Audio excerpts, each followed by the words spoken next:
Hello friends, कैसे हैं आप लोग। आज हम लोग पढ़ेंगे CIG यानी सर्टिफिकेट इन गाइडेंस, जिसमें आज पढ़ेंगे NES 01 के खंड 1 में इकाई 2 बच्चों के मार्गदर्शन में अभिभावकों और शिक्षक की भूमिका, जिसमें आज हम आपके लिए लेकर आए हैं अनुकूल परिवेश उपलब्ध कराना, यानी बच्चों के अनुकूल परिवेश उपलब्ध कराना। तो वीडियो स्टार्ट करने से पहले जो भी फ्रेंड्स हमारे चैनल पे नए आए हैं, कृपया चैनल को सब्सक्राइब कर ले और बेल आइकन को प्रेस कर दे, ताकि जो भी लेटेस्ट वीडियो हमारे चैनल पे आए वो सबसे पहले आपको मिल सके। तो आइए ज्यादा समय को न लेते हुए चलते हैं अपने टॉपिक पर। बच्चों के मार्गदर्शन में अभिभावक और शिक्षक की भूमिका में बच्चों के अनुकूल परिवेश उपलब्ध कराना। तो आइए वीडियो को स्टार्ट करते हैं। अधिकांशतः बच्चों के जिन समस्याओं का सामना करना पड़ता है उनका संबंध अभिभावकों और शिक्षकों से है। घर और विद्यालय में स्वस्थ और उपयुक्त परिवेश न मिल पाने के कारण बच्चे के सामान्य विकास में बहुत सारी समस्याएं पैदा हो जाती है। जैसे मेरी बात कोई नहीं सुनता, मैं चाहता हूं कि मेरे बहुत से साथी हो, मुझे कुछ चीजें से डर लगता है। आइए नेक्स्ट देखते हैं विद्यालय का परिवेश, जिसमें हम सबसे पहले शिक्षक का व्यक्तित्व के बारे में पढ़ेंगे। शिक्षक का व्यक्तित्व विद्यार्थियों के व्यवहार, उनके पारस्परिक संबंधों और शिक्षा ग्रहण के प्रति उनकी अभिवृत्ति को प्रभावित करता है। बच्चा अपने अध्यापक के विचारों और आदर्शों को धीरे धीरे अपनाता चलता है, चाहे फिर वे विचार और आदर्श अपनाने योग्य हैं या नहीं। शिक्षक अपने मित्रतापूर्ण और शिष्टतापूर्ण व्यवहार से बच्चों के विचारों को प्रेरित करता है, जिसने उनमें विचारों, लोगों की सहायता करने और हर बात पर ध्यान देने की भावना विकसित होती है। सीखने की अच्छी परिस्थिति वही कहलाएगी जिसमें मुख्यतः शिक्षक और बच्चे परस्पर संतोषप्रद होंगे। अतः शिक्षक के व्यक्तित्व की महत्वपूर्ण स्थान होता है। एक शिक्षक अन्य प्रकार किसी व्यक्ति की भांति ही अलग अलग व्यक्तियों से अलग अलग व्यवहार करता है। अतः यह महत्वपूर्ण है कि वह कक्षा में प्रभावशाली ढंग से कार्य करने के लिए छात्रों के साथ आयु, लिंग, बुद्धि, सामाजिक आर्थिक स्थिति और व्यवहारिक गुणों के आधार पर भेदभाव न बरते।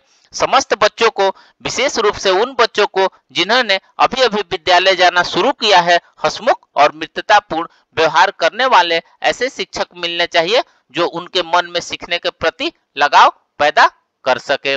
आइए नेक्स्ट देखते हैं छात्र अध्यापक संबंध। प्रभावी शिक्षण के लिए आवश्यक है कि शिक्षक सामग्री सही प्रकार से तैयार की गई हो और व्यवस्थित हो तथा उसका प्रस्तुतिकरण रोचक और चुनौतीपूर्ण ढंग से किया गया हो। शिक्षण विधि बच्चों के उपयुक्त हो और कक्षा व्यवस्था सही तरीके से होना चाहिए। विद्यार्थी शिक्षक संबंध अच्छे होंगे तो कक्षा में अभिप्रेरण, रुचि प्रदर्शन कार्यक्रमों में बच्चों की हिस्सेदारी और व्यक्तिगत निराकरण से संबंधित समस्याएं पैदा कभी नहीं होंगी। आइए नेक्स्ट देखते हैं कक्षा का परिवेश। अध्ययन को प्रभावित करने के लिए कक्षा की मूलभूत आवश्यकताएं जैसे प्रकाश, हवा की समुचित व्यवस्था और सही फर्नीचर आदि तो महत्वपूर्ण है ही। साथ ही अध्यापक को चाहिए कि बुलेटिन बोर्ड, दृश्य सामग्री, चार्ट, ग्लोब, मानचित्र और ऐसे ही कुछ दूसरे शैक्षिक उपकरणों का भी प्रयोग करें। इस तरह शिक्षक को अपनी कक्षा को अधिक आकर्षित बनाने के लिए सार्थक प्रयत्नों से अपनी सोच में अधिक सकारात्मक होना चाहिए। आइए नेक्स्ट देखते हैं बच्चों की आवश्यकताओं और समस्याओं के प्रति अध्यापक के संवेदनशीलता। अच्छे अध्यापक की एक प्रमुख विशेषता यह होती है कि वह बच्चों की आवश्यकताओं और समस्याओं को पहचाने। जब बच्चों और शिक्षक के संबंध सहज हो गए तभी वे शिक्षा की तरफ अपना ध्यान पूरा दे पाएंगे।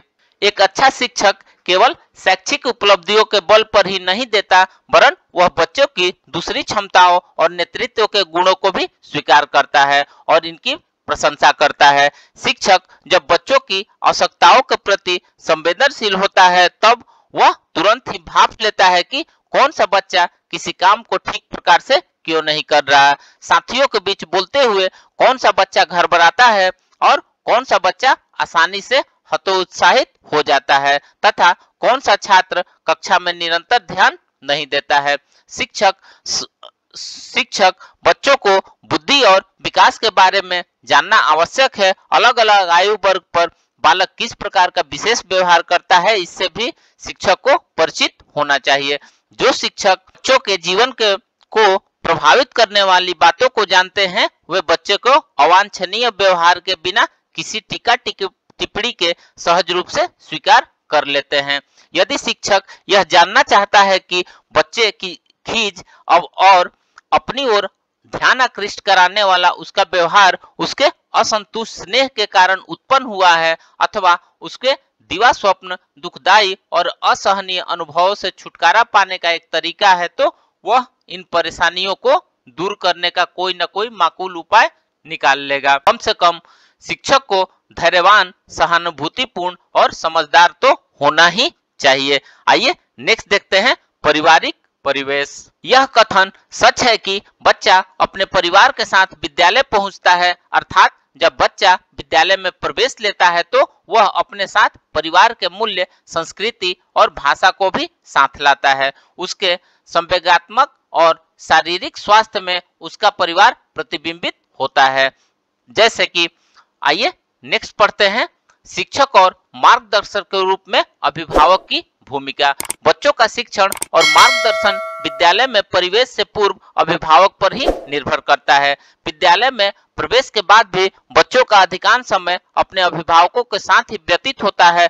अतः यह स्वाभाविक है कि बच्चे के विकास की दिशा को निर्धारित करने में अभिभावक का विशेष योगदान होता है। विद्यालय में प्रवेश लेने से पूर्व अभिभावक और घर का स्पष्ट प्रभाव बच्चे पर इस प्रकार पड़ता है। विद्यालय पूर्वावस्था में अभिभावक सामान्यतः शिक्षक की भूमिका निभाते हैं। बच्चा लगभग 5 वर्ष तक घर में ही बहुत कुछ गहन शिक्षण प्राप्त कर चुका होता है। यह शिक्षा अच्छी है या बुरी है, यह इस बात पर निर्भर करता है कि अभिभावक ने अपना दायित्व किस प्रकार निभाया। इसके बाद बच्चों की शिक्षा से अभिप्राय विद्यालय, अभिभावक और समुदाय के बीच पारस्परिक सहयोग से है। अतः शिक्षा बच्चे की वृद्धि और विकास की गहन समझ पर आधारित होनी चाहिए। बच्चे घर में रहकर अपने अभिभावक से जो अच्छा बुरा व्यवहार सीखते हैं, जीवन भर उसी का अनुकरण करते हैं। जिन बच्चों को आरंभ से ही दूसरे लोगों को पसंद करने और उन पर विश्वास करने का अनुभव मिला है, वे बच्चे आत्मविश्वासी होते हैं और घर से बाहर भी दूसरे लोगों से उनके संबंध अच्छे होते हैं। यदि उनका लालन पालन अनेक प्रकार से परिवेश में हुआ है, तो जहां उन्हें अनेक प्रकार और अपने अनुभवों और जिम्मेदारियों को निभाने में आसानी होती है। दूसरी ओर जिन बच्चों का पालन पोषण ऐसे घरों में हुआ जहां परिवेश असंतोषजनक और अपर्याप्त है, तो उन बच्चों के संबंध घर से भी बाहर भी अवांछनीय होते हैं। जो अभिभावक अपने बच्चों को बहुत अधिक आलोचना करते हैं, उन्हें बहुत अधिक आदेश देते हैं और उनसे बहुत अधिक अपेक्षा रखते हैं, तो वे बच्चे को उपेक्षित और असुरक्षित महसूस करने लगता है। जो माताएं अपने बच्चों को बहुत अधिक सुरक्षा देती है या उन पर आवश्यकता से अधिक ध्यान देती है, तो ऐसे बच्चे या तो बहुत अधिक रोब और अधिकार जमाने वाले हो जाते हैं या फिर संकोची और अंतर्मुखी बन जाते हैं। यदि अभिभावक झगड़ालू या जल्दी अधीर हो जाने वाला होता है, तो उनके बच्चे भी वैसा ही व्यवहार करना सीख जाते हैं। बच्चे को जब स्नेह, सम्मान, महत्ता और सफलता घर पर नहीं मिलती है, तो वह इनकी पूर्ति बाहर खोजता है। तो फ्रेंड्स, इस प्रकार से आज हमने बच्चों के मार्गदर्शन में अभिभावकों और शिक्षक की भूमिका में अनुकूल परिवेश उपलब्ध कराना के बारे में पढ़ा। तो मिलते हैं एक नए वीडियो के साथ में, तब तक से हमारे चैनल पे बने रहिए। धन्यवाद।